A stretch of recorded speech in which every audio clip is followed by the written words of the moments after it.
Hello everyone, I'm Zerojoshua Gaming, and yes, this will be the first video I've uploaded in legitimately around 3 or 4 months, I think. I'm not really sure, I haven't kept count because I've been busy and I've been just thinking things over, but honestly I'm back now and I'm ready to start things off again. And I apologize for those who've probably been waiting or who probably haven't, I don't really know.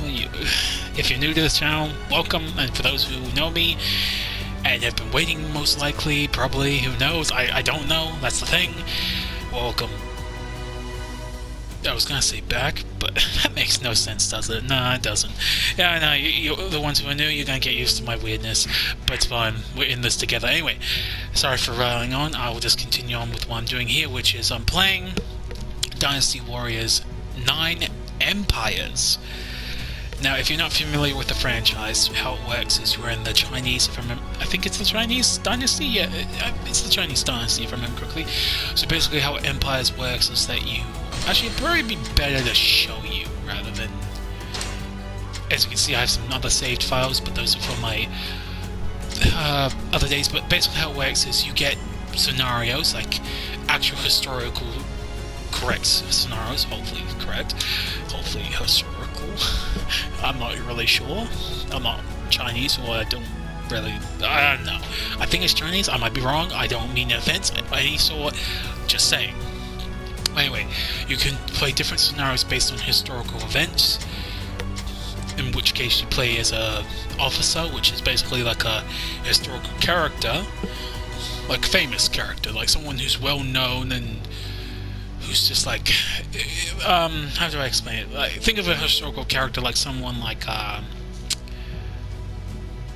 historical, what's a historical character I can think of? Oh, Albert Einstein. Someone like, not like someone like him, but basically someone we all know, and, well, not we all know, but basically someone who's known by a lot of people. You know, who's like recognized by their feats, if you know what I mean. So we can play as historical characters, or we can make our own custom character, which actually is pretty dope. I actually personally like it. But as you can see, each scenario will have colored sections of a map.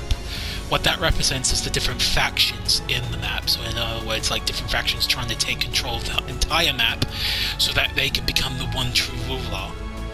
And that's your goal in the game. You're literally trying to take other territories, but it's not as simple as you might think, because you might think, oh yeah, just battle, just take. But no, it's about strategy and patience. There's a lot of that to it. So if you guys are, you know, into strategy and patience, I don't know how to word it, I'm sorry, it's been a while since I've done a video. I've just been out of practice for a little while, but the point is, if you're into strategy games and you enjoy like long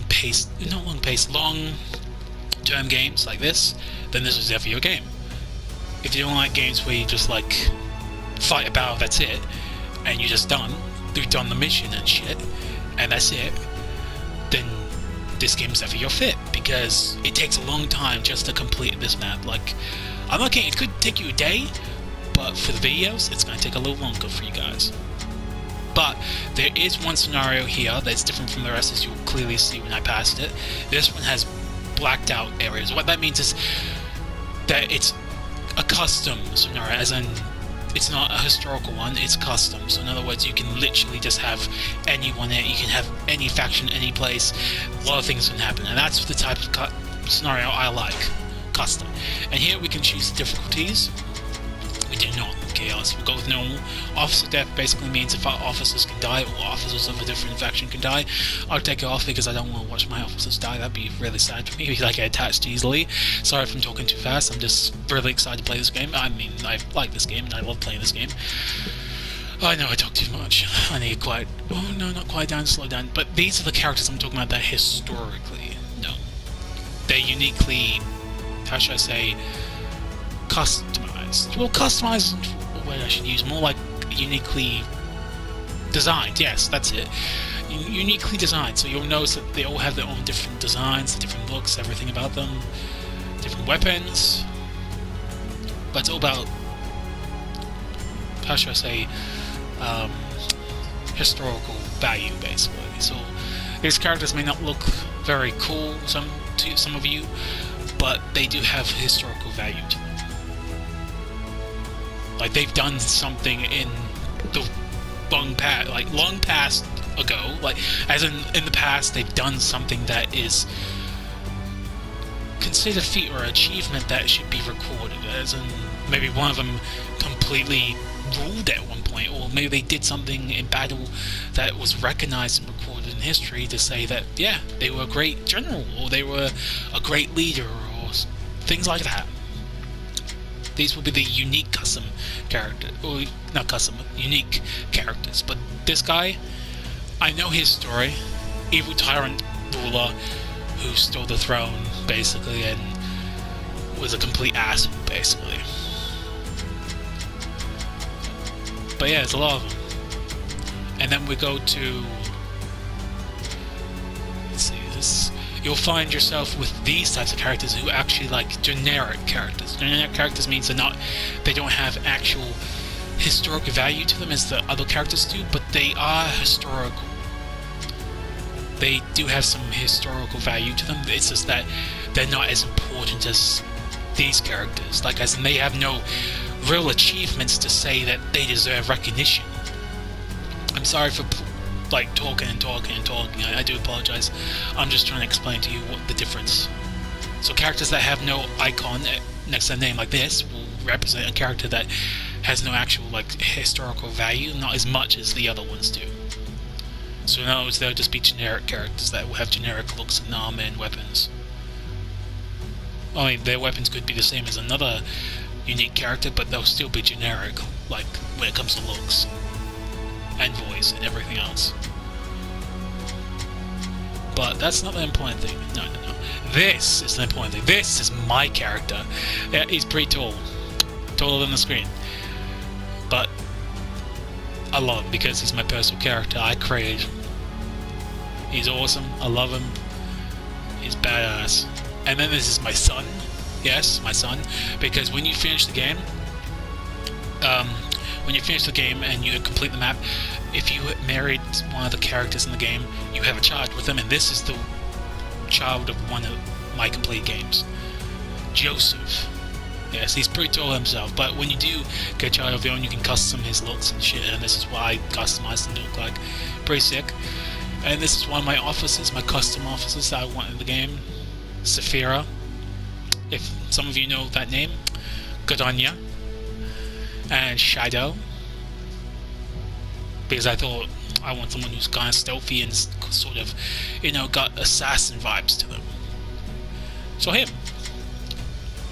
But we will be playing as him. Like, when you start as a character, you can choose between ruler, officer, and unaffiliated.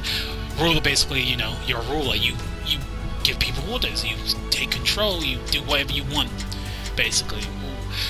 Whatever a ruler does. But officer means you serve under a ruler. And unaffiliated, which means basically you're a vagrant leader. So in other words, you lead a rebel force. Or a force that basically belongs to no one and can choose to, rebel against a faction and then try and take control of that territory. But I like to start off as ruler. So I'm the ruler, and I choose to have my son, my custom characters in here, and then other characters. So let's see. Who do I want? Let's have her.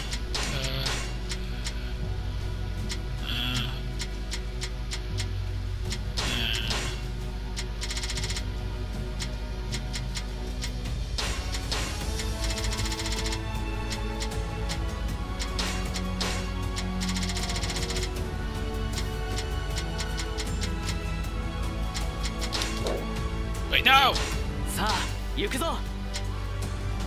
There we go. So it saved it. Oh, that's good. So these are my subordinates, and you can upgrade your subordinates into different roles. And as you can have one of them as a general. Well, actually, one of them can be generals, but some of them can be like higher ranked roles, as in they could be your second in command or stuff like that.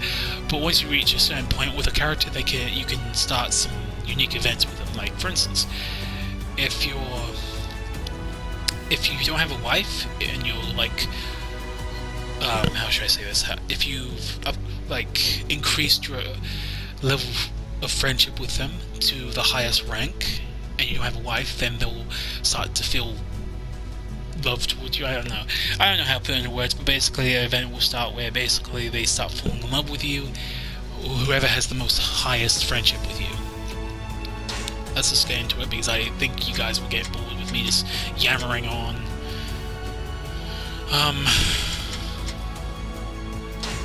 No, let's start here. It should be.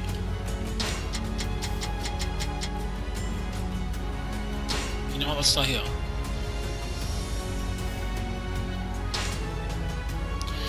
But the point is, what was I saying again? Fuck. Yeah, when you get to a higher friendships with them, you get new events and stuff, and also your actions can also determine new events. Like, for instance, if you are a benevolent leader who donates coin and helps your people, you'll get like a good event where you save a dog from a car, which means you're a good leader and you're a good ruler and the people love you, basically. You're a kind person. I haven't seen the villain's version, like the evil version yet. I really kind of want to do that. But I'm going to stick with the good part for now, because I want to save the dog. I'm not going to let that dog die. I can only imagine what the evil one would be like. And here we go. This is the first event where it starts off your adventure as ruler. If you were unaffiliated or officer, you would be appearing in another guy's faction, and instead of you as this character, it would be that leader be here, and you would show up after this little scenario on the ground in the courtyard, looking up at the ruler and saying, one day that your ambitions or something. It depends on the character. Like if you're using a officer from the game, like a unique officer made for the game, then they'll have their own lines. But if you're using a custom character, they will always say something like, one day he'll be recognized by the world, or he'll do great things and stuff like that. But there will be different events, and they all will be different. Like they could be different based on like friendship, loyalty, things like that. Or sometimes you might get events like, I don't know, maybe like I said, the loved one. Or if you have a wife, you can make sworn oaths with your officers, making them your siblings, like your sworn brother or sister. And in sort of way, it's like your battle brother or battle sister. In other words, they sworn loyalty to you, and not as officers, but as equals. At least that's my perception of this. Here is your policy. So what it basically means is your officers will strive to complete this, as in they will strive to do more of this. So in other words, domestic affairs will be basically gathering resources and developing territory, like basically just your average ruler stuff, you know, trying to get more territory for your people, get more resources for your land, that sort of thing. And human affairs basically means like for your officers to get more, to recommend you new officers, or to find new officers to strengthen your army, or to strengthen your, you know, your group, because you can have more officers than what was shown at the start when I was selecting. And diplomacy basically means making alliances with other kingdoms. Military is recruiting and training new soldiers, not like officers, but soldiers for each officer, because there's like lower class characters but not even playable. They're just like soldiers, that's all they are. And each character gets like a number of them, and that determines their power overall, like in battle. It's confusing. Of course, sometimes your character might be weaker than another character, but you could still win. You just have to like be really fucking determined and really go at it. Anyway, so my domestic affairs will have 3, human affairs 1, because we want to develop territories and get resources before we start doing shit. And we can set an evasion objective. Basically what that means is, wait, why are we here? Ah, for fuck's sake. This keeps happening. Every time I go to choose a location, it just changes me somewhere else. and I had to choose here because now I'm stuck between 3 territories that could attack me at any time. So basically the idea here is between these 3 territories, what's the idea I'm trying to look for? But basically between the 3 territories they can attack me, or I can choose an invasion objective, which means I can choose to set this as an objective to complete.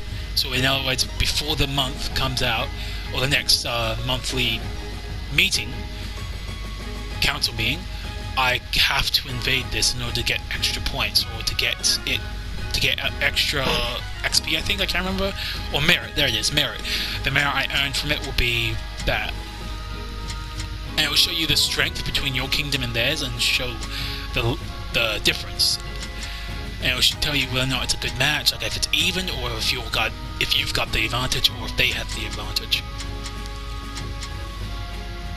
Or you can decide not to set an invasion objective. But here's the cool thing: political objectives, which means you have to complete these to get extra merit. So completing these will get you extra merit. Let's choose raise rations, perform agricultural deploy, development, and increase gold.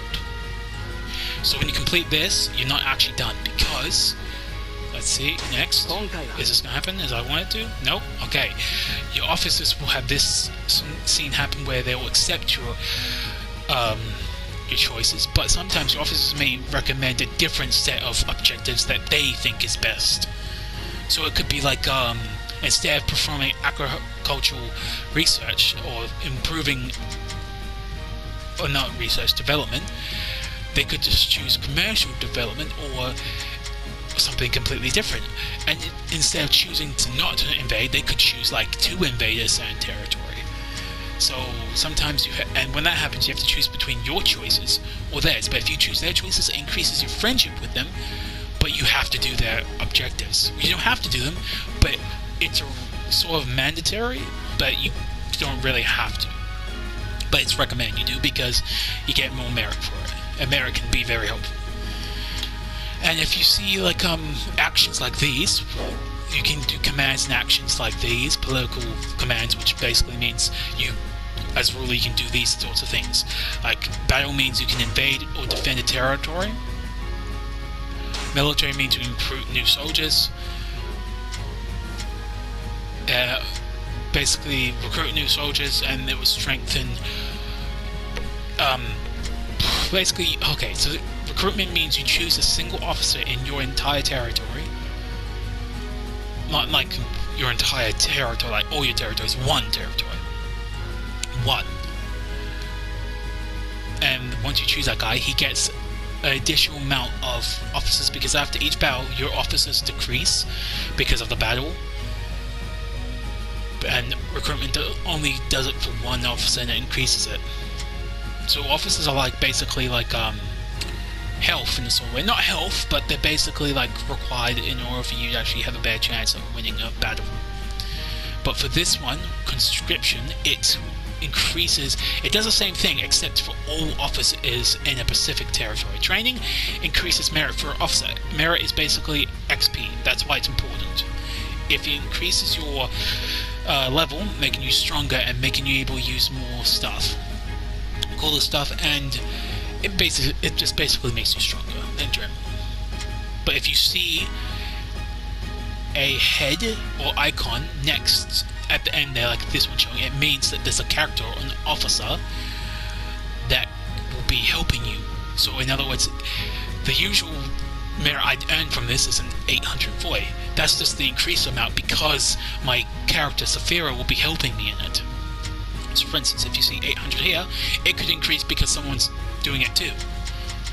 But if you see red, it means I can't do it because there's something I'm missing, or something I don't really need at the moment. But if you see the star, it means that's the objective, and it's showing you where to do that objective. So for instance, if I wanted to get more gold, these are the potential options I can take to get me that gold. And agricultural development is for one of the objectives, but if you see the star, it will just show you where to go. Player info is where you change stuff about your character. These are my secret plans, secret plans are basically... Secret plans? Yeah. Secret plans basically like powers you can use while in battle. They can be buffs or they can be attacks sort of thing. They can all be different. Military unit is always different. You have to unlock them, of course, because you don't get all of them straight off the bat. You just have to unlock them. Infantry, so each military unit is stronger than another one. For instance, infantry is stronger against cavalry, which is horsemen, but they're weak against archers.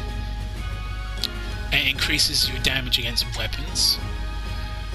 And cavalry are strong against archers, but weak against infantry, and it increases damage against enemy-based durability. And archers are strong against infantry, but weak against cavalry. I can't say the word, sorry. And if you're accompanying archers, as it says, ready bows after completing a charge, you can order them to fire on the target area. There you go. Fierce soldiers. These units are different from the top ones because they don't have weakness against because archer, cavalry, and infantry are basically the default ones. These are the ones you unlock afterwards. So fierce soldiers are like strong men, and when they attack, they don't flinch in fear. Because normally your enemies will flinch in fear. Like, if they're weak-minded. Just saying. Not trying to be mean, just saying.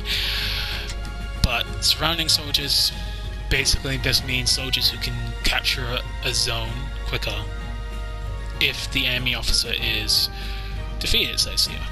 But each one of them is different. Combat medic basically increases your officer's health, like gradually over time. This one, Muso, I can't say the word, sorry. It's basically like your mana or your energy.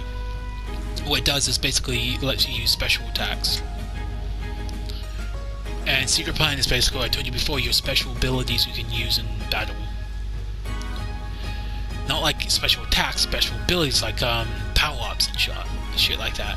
This increases the rate which the gauge for them to fill up increases because they have cooldowns and you have to wait until you can use them again. So this will help increase it. But this is a unit, so meaning you'll be sacrificing fighting power with more of this, like support power. And bandits increases item discovery rate. You can discover items, but all of them have their own differences. And titles, as you can see, I have none, because when you start a new game, with a character, you start with no titles besides the first one. I have a lot of them in the other games, or I've played, but you will always start off with 0, even though your character might have all sorts of other shit, which I have unlocked. For instance, I've unlocked... Let's see... Wait, no, go here, thank you. Oh, that's right, I forget. Wait. Oh, wait, now I remember, this is the one. When you get a certain crystal or artifact, you can, gem artifact, you can equip it, but once you equip it, it allows access to a different weapon of the same sort. For instance, I had claws, because this was a white gem, which is common, but legendary gives you access to this, to new stuff. But you can get different horses you can ride, and they have different stats. Sorry for jammering on about this, I really do apologize, but this will be just explaining how to play and shit. I need you guys to know this. This will show you health, stat, and equipment and all that. As you can see, titles have no actual, like, they don't really do anything for you besides, like, they do sometimes give you, like, stuff like, for instance, titles can give you unique political ploy commands, as it says there, or secret plans, or military units, as I've unlocked. As I told you before, I got a lot. But these are the ones I've actually unlocked. But I can't equip them. Wait, can I equip them? No, I can't. And these are the ones I haven't unlocked. So, for me to get these ones, I would have to play as those characters there, as it says.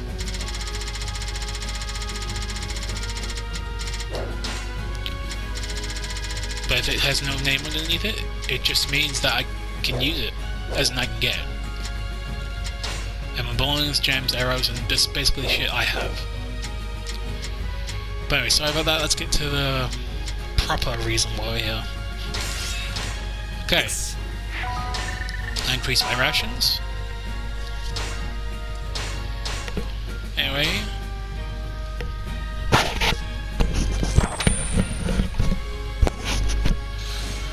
This is oh yeah, this will show you if anything is happening on the map. So for instance, if a kingdom is invading, or if they're doing anything like basically actions that involve other kingdoms. So if you see something on that map, it shows kingdoms taking action against another kingdom, maybe alliances, or maybe they're invading another one. It will also show you if you're being invaded. Let's try this. You increase the agricultural development in any territory, but it can't increase in all territories, this one.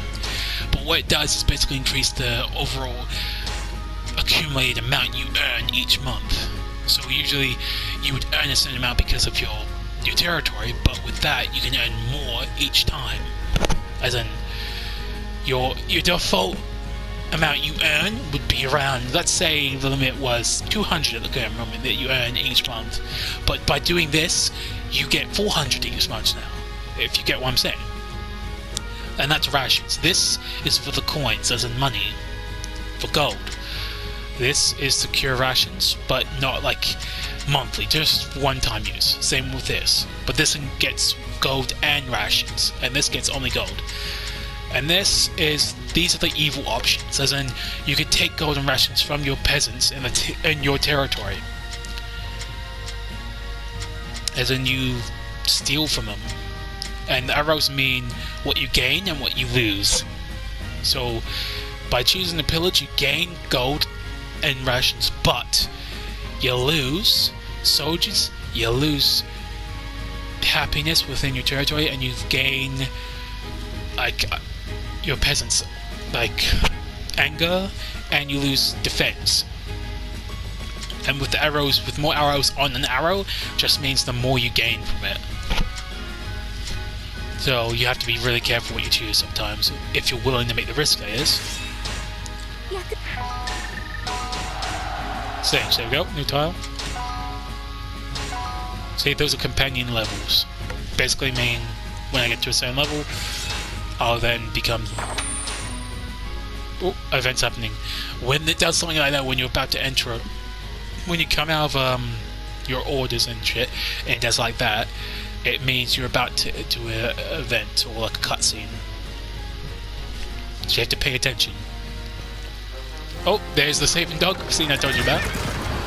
Oh no, doggy! Yes, there you go, doggy. Smile and wave. Smile and wave, boys. Smile and wave.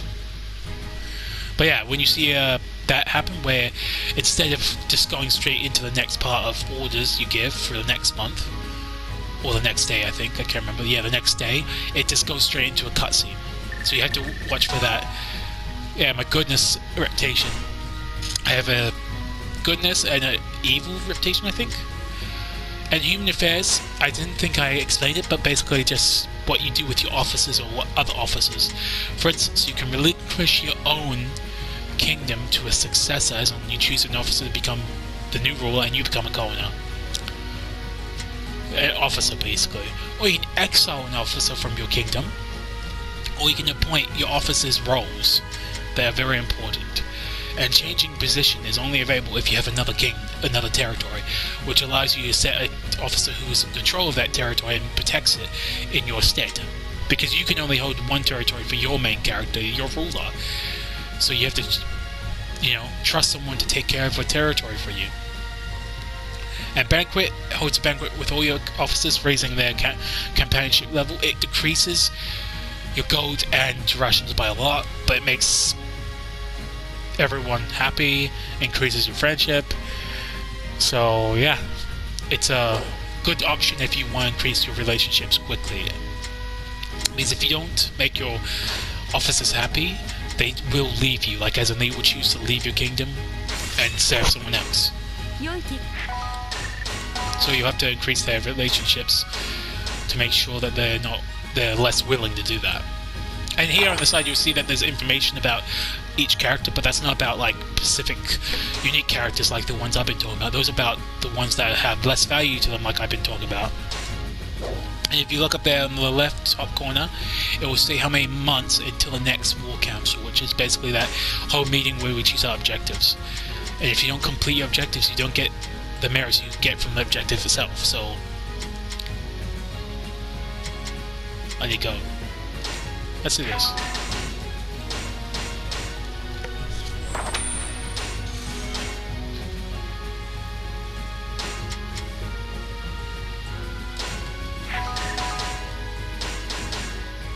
Okay.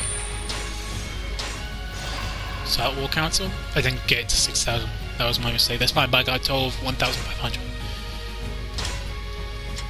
Let's keep going with this. Not yet, I want to keep going. Interact with the character officer on a stroll. A stroll is... I'll show you actually. Perform dream. Now here's the thing. Here, will they deny it? Nope. Don't go with it. Okay, so a stroll is this. I've told you about these other things. Diplomacy is what you probably guessed. Alliances, making alliances, and scouting means you can steal officers from another kingdom if you know you've got the right percentage of success rate with them. And you sometimes your other officers might have a higher rate of success with them if you choose wisely. You can buy items from here, or you can sell items, or you can rest and just let time skip along. But anyway, we're gonna stroll. What this means is we're choosing to negate all those other options, and once we come back from the stroll, it will be a next month. So you have to choose your strolling wisely. Like, you have to be very wise about the choices you make, otherwise you could end up doing more damage than anything else. Orange means they're unaffiliated, they have no one they serve, and they can be recruited if you're, you know, like I said, highest, like, success rate. You can speak with your officers and other people from this menu and have actions. For instance, I can interact just to increase our friendship, that's all, just to interact. Or you could choose to have them follow you around and fight beside you, but that's if, you know, you're good. Or you can move them to a different location, learn everything you want about them. But with unaffiliated characters, sorry, that's my dog in the background, you can then choose whether or not to recruit, but that depends on the success rate right there. If you see 48%, that's pretty good, I won't lie. And you can see their rotation affinity, why it's at that rate. Okay. Okay. You can choose, you can increase it by interacting like this. See? Oh, she declined it, that's fine. But I can wait until next month to ask them to join. But you can choose to interact, increasing your interaction with them. Sometimes you might... But actually, let's try something different. I've shown you what interaction on this menu looks like. But, let's see, where is it? Fast travel.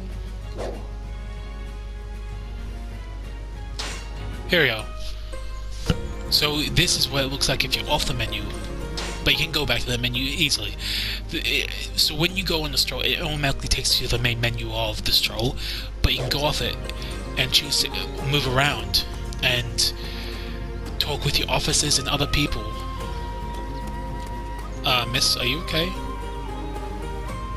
She seems down. That's a shame. But you can talk with your officers, get to know them, talk with them, and have special events. For instance, let's say, Dio-chan, let's talk with her. I'm sorry if I pronounced that wrong. We talk with her.